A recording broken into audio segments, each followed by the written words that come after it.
Our guest this week is Lucha Underground star, the Mack, Willie Mack. How you doing, man? I'm fine, y'all. Chilling. That's fantastic. Enjoying life. That's the most casual way we've ever started an interview, and I wouldn't expect anything less from you, sir. Oh. So listen, since joining Lucha Underground, you have become one of the most popular characters on the show. How did you first hear about Lucha Underground, and what made you finally sign with the company? Well, I heard about Lucha Underground before because I won a tryout for them. It was like back a while back. I won one of the tryouts, and I ended up getting ready to go do that thing. But then somebody else contacted me in Florida, and I wanted to see what that was all about. And that didn't work out too well, and Lucha reached out to me, and I was like, what I got to lose is right in town, and it was the best decision I ever made. It's fun. Mike Chiari? Well, Lucha Underground is obviously one of the most unique wrestling promotions out there right now, and it's been a great alternative for the fans. So as someone who's worked in multiple companies, what are the main things that you think set Lucha Underground apart from the others? And what has the transition been like for you getting involved in what's really a non-traditional wrestling company? Well, the thing about Lucha Underground that everybody likes, it caters to everybody. It's like if you're not a wrestling fan, because I have plenty of people tell me they're not wrestling fans, but they'll tune in and watch our show. They get captured by like the storylines and everything else, and then watch the wrestling along the way. So that brings them, that transition makes them into like a wrestling fan without actually being a wrestling fan. You know what I mean? And the style is, I trained in Lucha Libre. I was already used to the style. In TV wrestling, I've been on television before, so I already knew how to do certain things, so it wasn't nothing new to me. It's about the same. Brandon Galvin? You became an instant favorite of ours when you made your debut in Lucha Underground, and I think part of that was because we didn't expect to see such a fast-paced, high-flying style from somebody with your size and power. How much do you enjoy surprising people with your wrestling style, since most fans probably expect somebody completely different when they first see you?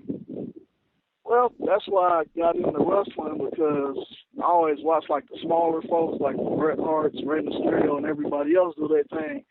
But I've always been big my whole life, so I just transitioned what I seen them do, and I started doing it.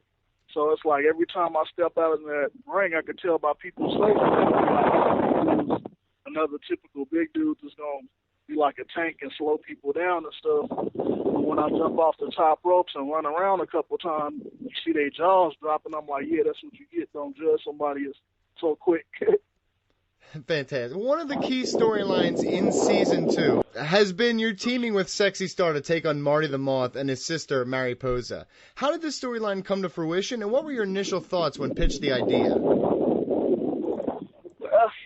I don't know. It just came out of nowhere. She was trapped somewhere in a basement, and I ended up stumbling across the hallway and ran into her, and I showed some concern like anybody would do, I guess. Well, actually dealing with a moth and a crazy person, other people probably run the other way and not get to help Sexy Star. They'll be like, nah, you're on your own, sister. But I guess my character is like I'm willing to help anybody if it's the right thing to do. Mike Chiari?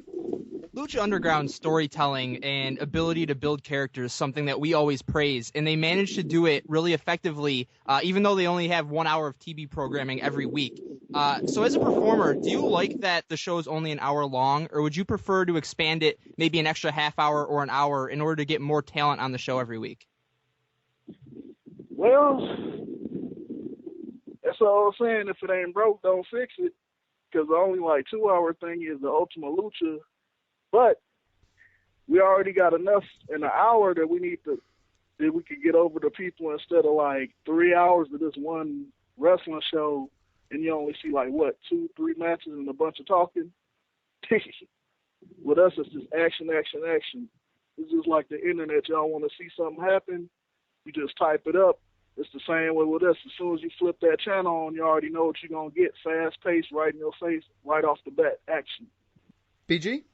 We love it when you use the stunner. And since the move is synonymous with Stone Cold, have you ever spoken to him about using the move, and why did you choose that as one of your signature moves? Actually, Stone Cold likes it, he don't care. It's like a lot of the fans that get pissed off. They be like, oh, he's stealing Stone Cold's move. I'm like, why y'all not getting down other people's throat? Like when they throw a drop kick, be like, oh, they stole that from Mr. Perfect, or a headlock from whoever the first person to do a headlock was. You know what I mean? But yeah, I'll be down to meet him hopefully one day and we can talk about it, because as far as I know, he ain't got no problem with it. And why not? I grew up watching Stone Cold, and when you saw somebody get hit with the stunner, you knew that was it. You hopped up off the edge of your seat when you was a kid, and now I'm trying to bring that back, and hell, it's been doing his job so far.